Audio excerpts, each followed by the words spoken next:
Good morning, everybody. Happy Tuesday. This is our Cadillac Hangout, and the reason I'm talking to you right now is because Heidi is with Gabriel at his first day of first grade. So she will hopefully hop on a little bit later, but in the meantime, I have the great privilege of introducing our guest speaker. So are you guys ready? We are going to hear from the amazing National Sales Director, Sharon Buck. I'm going to read a little bit about her so you have some background. Sharon has been married. She's been married to Drew since 1977. They've got 3 kids, Lance and his wife Emily, Russell, and Emily and her husband Matt. They have 5 grandchildren. And before Mary Kay, she was an RN in the ICU and the ER. She began her business in August of 1982, became a sales director in 1983, and a national sales director in 2003. She and her unit have been in the Circle of Achievement 4 times. She's been in the Circle of Excellence 9 times, and the $1 Million Circle once in 2002. She has earned so many trips, you guys. This list is huge. Bermuda, Germany, Austria, Hawaii, Greece, Turkey, Africa, Spain, Denmark, Estonia, Russia, Alaska, Ireland, England, Monaco, Italy, Switzerland, Hungary, Australia, New Zealand, France, Great Britain, Hong Kong, China, and Portugal. Woo! Oh my goodness. How exciting is that? Traveling the world on Mary Kay. She has earned several other prizes, including diamonds and mink coats and furniture and family vacations. She earned 12 sales director cars and now drives a brand new Cadillac. Every 2 years she gets to pick it out, and right now she is driving the Cadillac XLR. I don't even know what all these letters are, but she's driving a fancy Cadillac right now. She's been #1 in the Tarbert National Area 10 times. She was #1 in the state of Minnesota 8 times. She's been the National Miss Go Give. She has been in the top of her Sapphire Seminar 5 times, and she has been in the Gold Circle as a national area 4 times. Oh my goodness. Her highest check for 1 month is in excess of $22,000, and she has earned over $3 million in commissions in her Mary Kay business. We are so excited. Sharon is just one of my favorite speakers, so I hope you all enjoy her as well. She's so smart, she's so wise, she's witty. It is just a joy to listen to you speak, Sharon. So thank you so much for being on our Cadillac call this morning. Go ahead and take it away. Thank you, Kim. Good morning, everybody. I have to tell you, about a half hour ago, I remember this was a Google Hangout and not a teleconference. So I was scrambling to get cute for y'all. In our area, we don't do Hangouts. We just don't. We just like to look ugly and nasty. But anyway, I am honored to be on this call. And I know for a lot of you, I know most of you guys, I really do. And I'm so honored to be on the call. And first of all, I know when Kim was reading all those accolades, I know for myself, when I would go to classes and hear all these accolades, I would just want to throw up and go, good for her. I'm so happy for her. She doesn't understand my life. And, you know, the accolades are kind of like on Facebook. Everybody puts their highlight reel across the screen. So anyway, thank you for that. But I did tell her don't read all those. But at any rate, I'm going to dive right in. And I hope you won't find me negative this morning. I'm just going to get real with you. And I'm going to share a bunch of the things that I have learned in my 34-year history. Oh my gosh. August 2nd was my 34th year in Mary Kay. And I'm just going to kind of share some of the stuff from the dark side of my story. And I will start with my story because you just heard the best part. And really, I've been Mary Kay a little over 3 decades. Just think of that. Well, I want to share with you, first of all, talk a little bit about that first decade. And I want you to know that I really take these calls, and whenever someone asks me to speak, I take it really, really seriously, and I pray about it, and I sincerely hope and pray that you will gain something from what I share this morning. And you know, the lifestyle is so glamorous in Mary Kay. You hear about the trips and the cars and, you know, all the things, and you see the homes, and the lifestyle is very glamorous. But you know what? The job is not glamorous. It's not.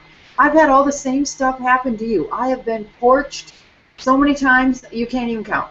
I have stepped on cockroaches and had cats shred my nylons, and I've had speeding tickets, and I almost quit Mary Kay several times. So, at any rate, I just wanted to share with you my first year. I became a director really fast. Okay, I kind of got dragged into Mary Kay. My mom told me I had to do Mary Kay, and I was a registered nurse at the time. I had a 2-year-old and a 2-month-old baby, and I was not interested. I hadn't sold anything ever. I had never worn a stitch of makeup, and I didn't know anybody except for half-dead people. So there you go. I was kind of literally dragged into Mary Kay, and of course we know that it was an answer to prayer. I was praying for, number one, a way to be home with my children, and number two, a way to get out of debt. So I always say, Mary Kay, we're not really looking for Mary Kay, but Mary Kay finds us. And there's a reason. You guys, it's not an accident, okay? And so I became a director right away. I saw it as an answer to prayer, a way to get home with my children. I wasn't seeing my children. They had another baby after there, so I had 3 under the age of 5. And then for the next 9 years, listen to me closely, I was under 50 unit members for the next 9 years, okay? I was busy with my life. I had my 3 kids. I was happy. I have always struggled with being a happy camper. But being under 50 is just not fun. I was hitting and missing production.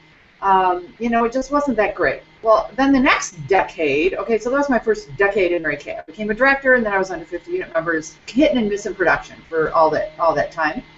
Then the next decade, I went on the trips every single year, 10 consecutive trips. Our unit did million, and I became an NSD. So which decade would you like, the first decade or the second decade? I bet you want that second decade. And then since 2003, when I became a national sales director, I've been trying to figure out the national thing. And isn't it fun, actually, to know that you never arrive? You can always grow. You can always learn. And I've learned a lot after being a national, let me tell you. All right, well, let me put some detail into those 9 years that I spent under 50. And I want you to know, too, that I do know some of you, but I don't know your story. Heidi did not tell me what to say. Sometimes when I speak at seminars, people come up and say, my director told you to say that. No, I've just lived this, okay? I've just lived this, so I get it. As I said, I hit and missed production for those 9 years. And I remember when Rena Tarvett, my senior national sales director, called me, and she congratulated me because I made production 3 months in a row. Yes, I know. I went from making production barely squeaking by 3 months in a row to doing $1 million production. Okay, so anyway, I remember that very clearly, and it was after a lot of years of not making production. As I said, I had 3 little ones, and I probably ordered product a couple times just to make production, to stay a director.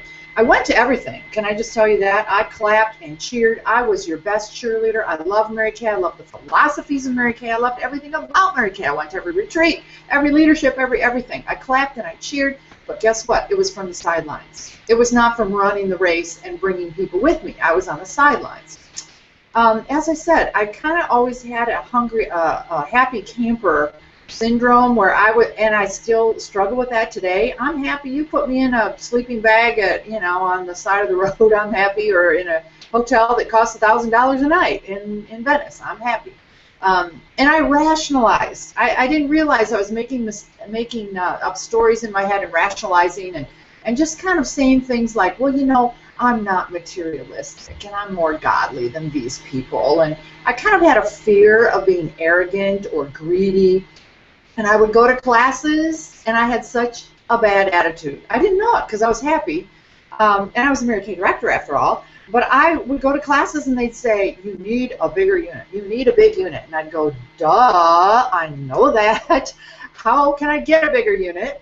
And I just kind of would be irritated with that. And then the second verse was, and you need to fix your attitude. You need to change your thoughts and think differently. And I'd go, oh my gosh, move on. I have a positive attitude. And I had no idea. Just to give you an example of how negative my attitude was, I went to a class with Linda Tupin. She had just finished Million. And she was giving this fabulous 45-minute class about what she did and how she did it. And one of the things she said was, I gave up my Friday nights and I made phone calls on Friday nights. And that's the only thing I heard. I don't remember anything else she said. I left that class going, well, that's football. I can't give up football. Forget that. I'm not going to be $1 million director. I didn't hear what she said, really. I just was looking for an excuse why I wasn't doing what I was supposed to do. A few years into my Mary Kay directorship, I went for an insurance agency job. I thought, oh, they trained me so well to work well on the phone and have good people skills and talk and communication and all that good stuff. Well, I went in, and they never even took a look at me to hire me. Thank God. Can you imagine me being an insurance agent? Seriously. But on the way home, I was kicking myself in the butt and going, well, if you're so well trained in Mary Kay, how about you don't work in Mary Kay? There's a concept. Okay, so anyway, that was kind of that 9 years. I was on the fence, off the fence, not really dedicated, hitting and missing production, but going to everything and clapping and cheering and believing that Mary Kay can work for someone else, not me. So anyway, people always say, well, what changed? What the heck changed? How did you go from that to making the trip every single year, doing million and becoming national? It's always what changes. It is. It's your thinking. It's your head. It's what goes on in your brain, the stories that you're telling yourself. And I know Heidi Gelser is the queen of talking about the stories. And I hate to tell you what actually was, people say, well, when you find your why and you find your passion, it really kind of wasn't that. It actually was guilt. It actually was guilt. I just started waking up and thinking, God placed me here, and I don't think it's an accident. And I'm not really being that faithful here. I'm just kind of enjoying what I'm getting, and I'm not passing anything on. And they say that frustration or passion will ignite you and make you do something.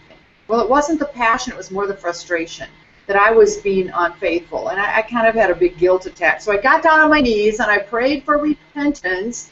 And I said, okay, Lord, it's you and me, because I've fallen behind here. And another thought that I had, and you guys might laugh about this, and this was a lie I was telling myself, I don't really like these 24 to 34 people that I have in my unit. Why do I want 200 of these people? In my mind, I thought, ugh, I don't even like, what I'm doing now, so how am I going to like it if there's more of it? Well, let me tell you, it's just totally different when you have a bigger unit size. So what happened in that second decade? First of all, I quit being Rena Tarbett. Rena Tarbett, Kathy Lou, Lori Mayfield Banks, a lot of them that are just passionate about the scoreboard and about doing it all, winning it all. That ain't me. It just never was me. And Rena always used to tell me, Buck, you need to do triple star, triple star, triple star. And she had a lot of directors that did triple star, but you know what? They never moved up. They were always in the $300,000 unit club and both other courts year after year after year, but nothing ever really changed. So I figured, you know what? I'm a singular kind of gal. I'm a singular focus. I don't want to do all that. Don't really want to work that hard. Isn't that terrible to admit? But I became a singular focus kind of gal, and let me tell you what I focused on. And, the Nationals have woken up in the last year, and we're all plugging this, hammering this, unit size. Unit size. It's all about your unit size. Well, I hit 50 at the end of my first decade, woo, at Christmas, so that I could go to a party with Rena Tarbett and all winners. We went to Santa something out there on the beach where we have roller coasters and all that. One of my favorite pictures is Rena Tarbett and I in the roller coaster. We went around 3 times, and we have a picture of ourselves, and our bangs are straight up in the air. And that was like, wow, I made it to 50. And then by seminar, 6 months later, we were at 100, and then 6 months later after that, we were at 200. That's how you do it. That's how you do it. So let me tell you about a couple things about that. First of all, I lived in New Ulm, Minnesota. Some of you have been there. It's right across on the prairie. So intentionally, I dug into me, the new, and the few. Because remember, it's always you, the new, and the few. That's who's going to get this job done. And if you don't have the new or the few, quit whining and worrying about it. You got you, okay? You are the most important player on your team. So anyway, I just started getting to work. And I intentionally, because I did live in New Ulm, Minnesota, started doing geographical reach outs. And I literally, as people, I'd say, this is California. Places that I would like to go in January from New Ulm, Minnesota.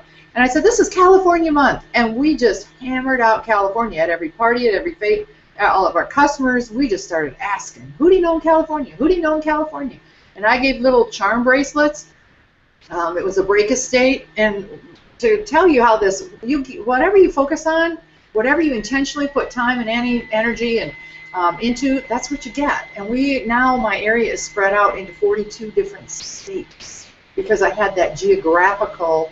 I heard that in a class one time that you'd want to have at least 10 areas going. So I really claimed that. But to you, the new and the few, quit trying to drag the people to recruit. Wouldn't it be great? Everybody get one and then we'll double. Well, that ain't never going to happen. You know that, right?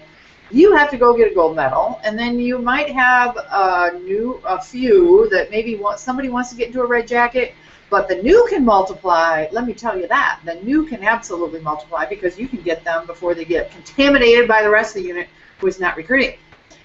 Just to give you an idea of when you focus on growth and unit size, there were a few times in that 10-year decade where we got 30 or more new recruits in 1 month. It's like a whole unit in 1 month. One time we were finishing trip, we had 30 new, 18 of which came in with star orders. I should have figured that out. I don't know. Add that up. 18,000 or 18 times 1,800. Wow, that's a lot of production. That's what helped us do over $55,000 production. All right. Well, how did unit size help me? It helped my attitude. Instead of listening and trying to motivate the unmotivated and drag and circle the drain, I call it, I had people that were excited. And remember, you're only going to have 20% that's going to take care of 80% of what your unit does. Okay, so you don't need a lot. You don't need a ton. But if you have the numbers, you're going to have some workers. You're going to have some people that want something. It changed my whole attitude. It changed my whole belief. Not in the company, because I already believed in the company and in other people. It changed my belief in myself. And also then, of course, when you have it, you can pass that on. And of course, confidence. I've realized, you know what, it's not that I have been a bad leader, it's just I didn't have anybody to lead. So it just changed everything. And remember, when you have all those geographical areas going and you have the numbers going for you, life is going to happen for the rest of your life. You know that, right? Somewhere in your unit, you're going to have hurricanes, tornadoes, their kid is on drugs, there's crisis, oh, they got pregnant, oh, they moved cross country, whatever. So what? Life is going to go on. And there are times, you know, I love Ecclesiastes. This is the time. And when you can work is when you want to work. And you can pass that on to your unit too. All right, so let me talk really quickly just about the third decade, and then I'm going to give you some little tips here. But again, oh, wait a minute, I'm looking at my notes here. Oh, at the very end, when I decided to go national, I want to share this story with you. We had been going for $1 million for a long time. I had a banner up in my little meeting.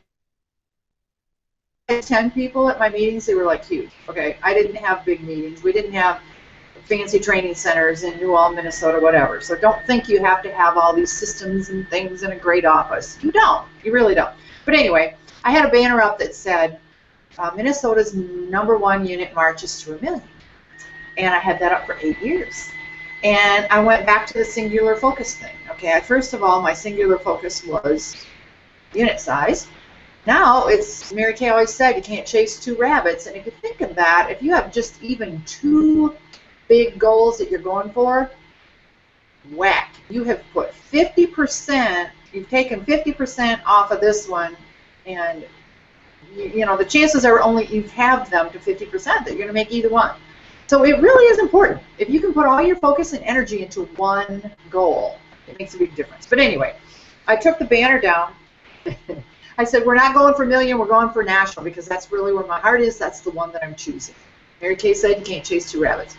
And my unit started whining and saying, well, what do you mean? We've been talking about $1 million for 8 years. And I said, I know. If you want to go do $1 million, you go right ahead.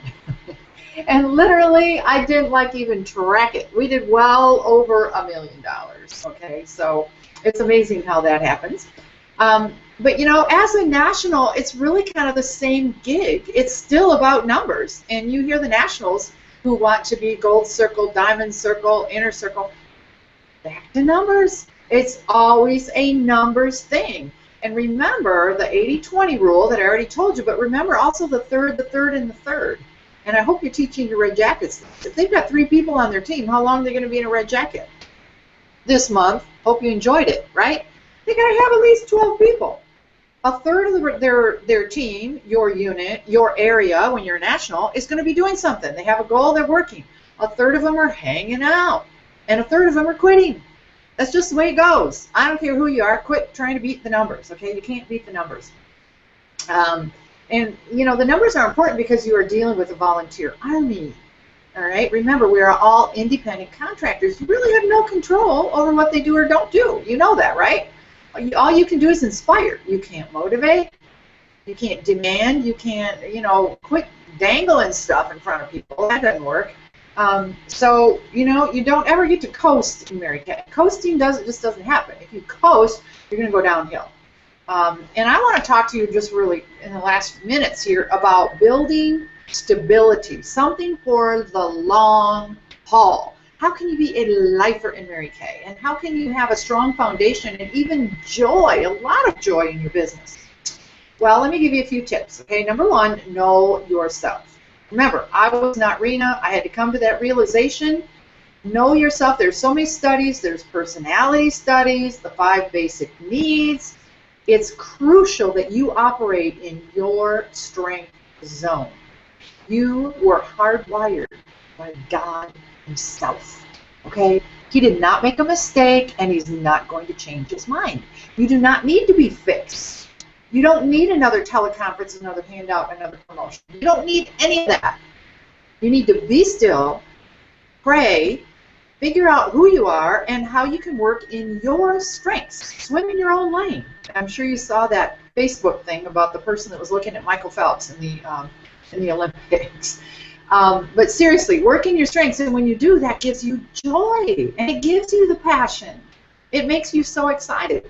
I just quickly tell you there's 4 levels of thought, and as a human being, we're born with the lowest level. Okay, God gave you a brain, and you get to put into your brain what is important. And there's 4 levels of thought. The bottom level is called the unconscious incompetent.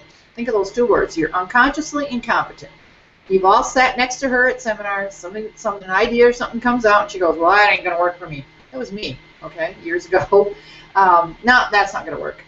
They're unconscious about being incompetent. The next level up is consciously incompetent. Ooh, I don't think like them. This is what happens when you come into Mary Kay. You think you have all the excuses, right? Little kids, a full-time job, blah, blah, blah. And then you go to seminar. Well, okay, this lady, her house burnt down in January, and then she lost her husband in February, and then she got her leg amputated in March, and she's queen. All your excuses get mowed down. So all of a sudden you realize, ooh, my thoughts are not good. Then you go to the next level up, which is conscious and competent. So you're working on it. You're doing things. You're thinking about your thoughts. It's kind of an exhausting, hard place to be. You know that you don't think powerful thoughts, but you're working on it. And then the top level, where you see a lot of successful people, is unconscious competence. We have trained our brain to be proactive and to go around that little wheel real fast. And we just think our default system is powerful thoughts. And I'm going to give you a couple of things that you can do, a couple of exercises that will help you work on those thoughts. Number 1, write down the truth and the lies. I take a piece of paper and I write a thing down the middle, and on one side I write lies, and on the other side truth. And I write down all the stories I'm telling myself. And you've heard all this before, but then I battle it with a truth. If you don't call it out and write it down and just try to bury it and say, well, that's not true, I didn't mean to think that, you're making it stronger because you're putting it back into your subconscious. Get it out, call it out for what it is. Think of Ephesians 6 and the flaming arrows of the evil one. You have the shield of faith. Put up the truth. The truth. And I could go on and on about that, but I won't. Another exercise is to do the affirmations. I don't know. I love the affirmations. Of course, I didn't do them for the first 10 years, which could be a reason why I had disempowering thoughts. But at any rate, to give you a story about affirmations, Cheryl Davidson, one of my friends, is a retired national. She fell down with brain aneurysms. They thought she was going to die. She was like a total stroke patient. She had to learn to walk. She had to learn to talk. She could not put sentences together. If you've ever seen a massive stroke patient, that's what she looked like. But her daughter would get her started on her affirmations, and they would come out clear as a bell in full sentences. Does that tell you the power of the subconscious mind? That's the one that's really running your body, those stories that you have in your brain. So those are a couple things. But I just wanted to mention that because nothing's going to change until the thought changes. That's what changed for me. I went to work on my thoughts, finding my strength zone. I started working on myself in that second decade with a clear focus of unit size. And let me tell you a couple other things about that unit size that I did. Just, you will not want to do this. But I made buttons that said double or bust. And New Ulm is such a small town. If I caught them in the grocery store without their button on, they get fined $0.25. And you just want to take a singular focus and 3V it. Verbalize it, visualize it, and vitalize it. Write those down. Verbalize it. You talk it at every meeting, everywhere. You talk it.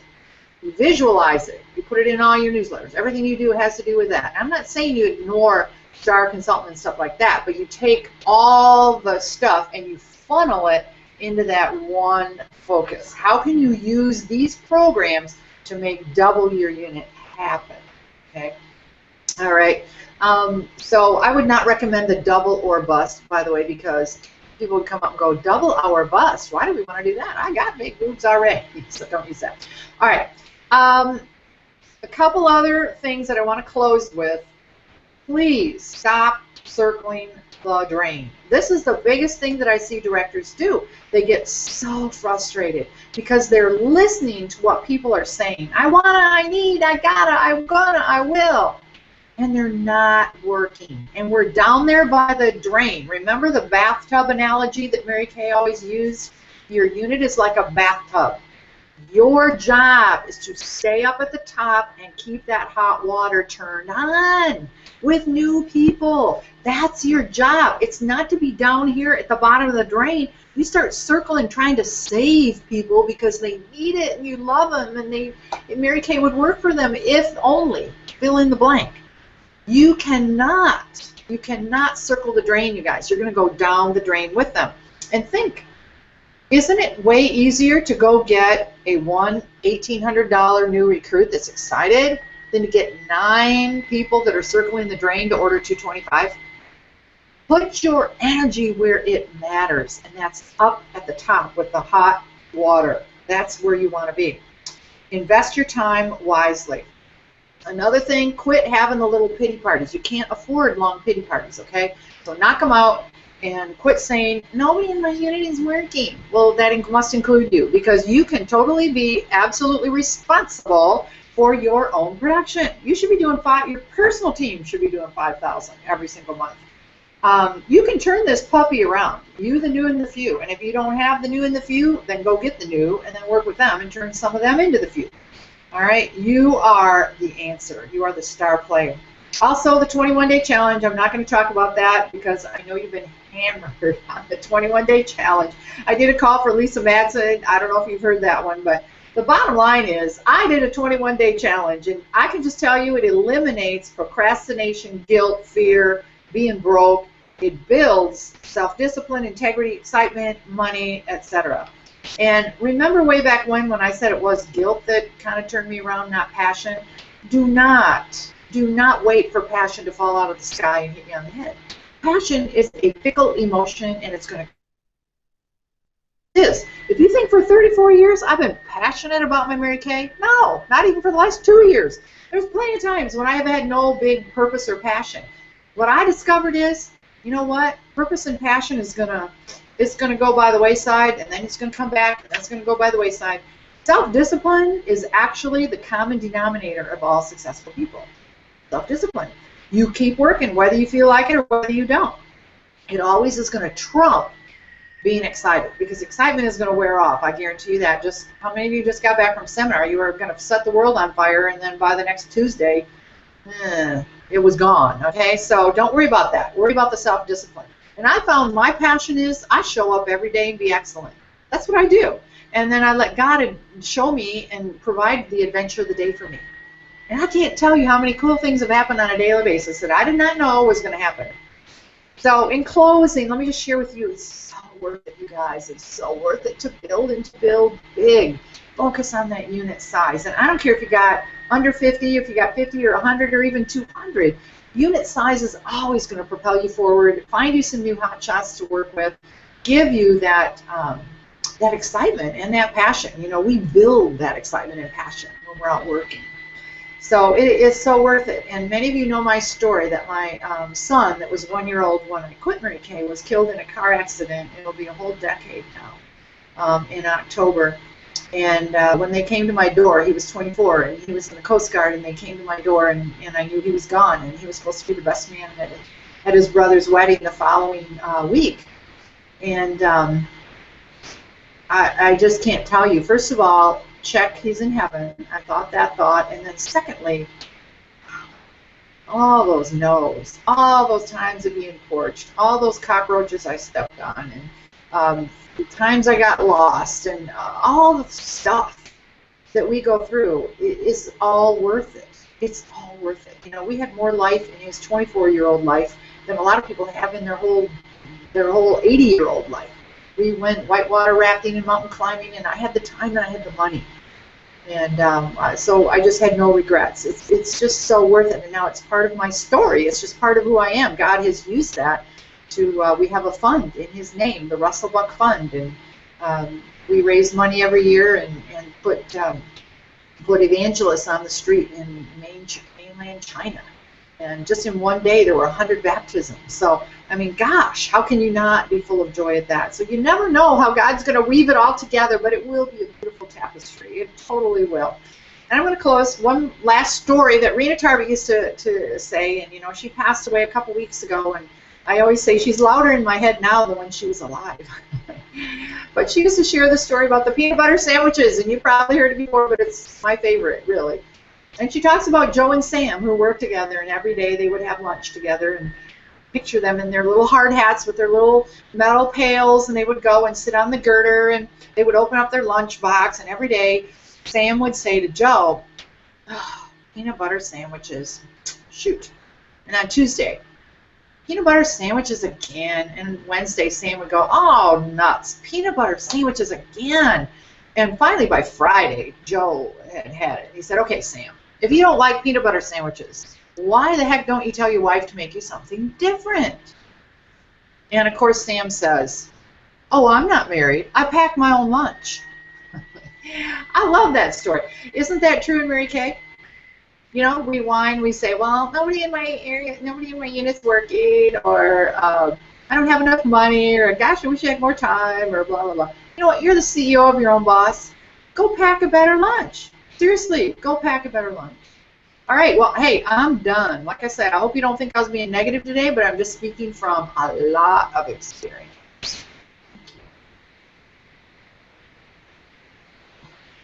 Now what do I do?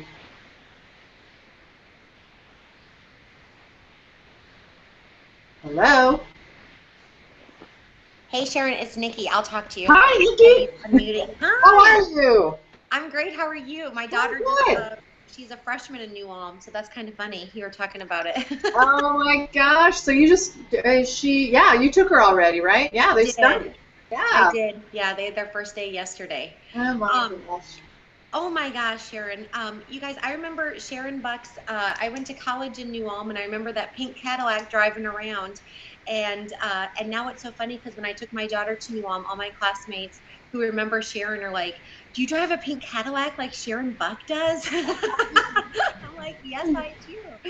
Oh my gosh, how funny. You are a legend in that small town. I just want to affirm you. I took tons of notes. You know, you said you weren't preaching to anybody, but I think you were preaching to me. So everybody always says that. Because you're so good, because you're so in tune with well, that's your gift. You're just in tune with, I think, everybody feels the same way. We've all had different decades. I've been in Mary Kay almost 2 decades, and I loved what you said, the singular focus. Self-discipline is the common denominator for all successful people. And coasting isn't good, and we just need to get out there, and it is always the new, the few, and you, but unit size matters, and that is my goal this year, just to double my unit size, and more things will happen. Yeah, we can't get frustrated with the people we have, because yeah, I have a lot of people. It's so interesting in the first two levels of thought. And thank you for just clarifying that, because I couldn't put my finger on it. I'm like, I'm talking to these people and they always have excuses. And then, they're just, wow, wow. And then the exercises to get out of that. So thank you so much. It's hard work. It's hard work and it's painful. I mean, it's not easy to change your thoughts. It takes time and energy. Yeah, and I loved what you said, is that the Mary Kay lifestyle is glamorous, but the job isn't. Mm. That was profound. Thank you. You already knew that, didn't you? Oh, I do. But just bringing it to conscious level, I'm like, oh my goodness, yes. Thank you.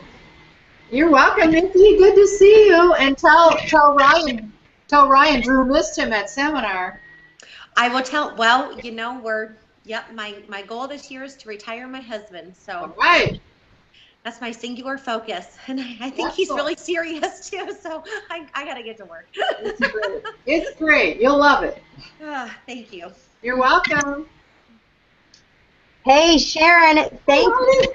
Hey, obviously I wasn't here for the whole thing, but the 5 minutes I was here, I took a whole page of notes, so I can't wait to watch the beginning of it. Hello.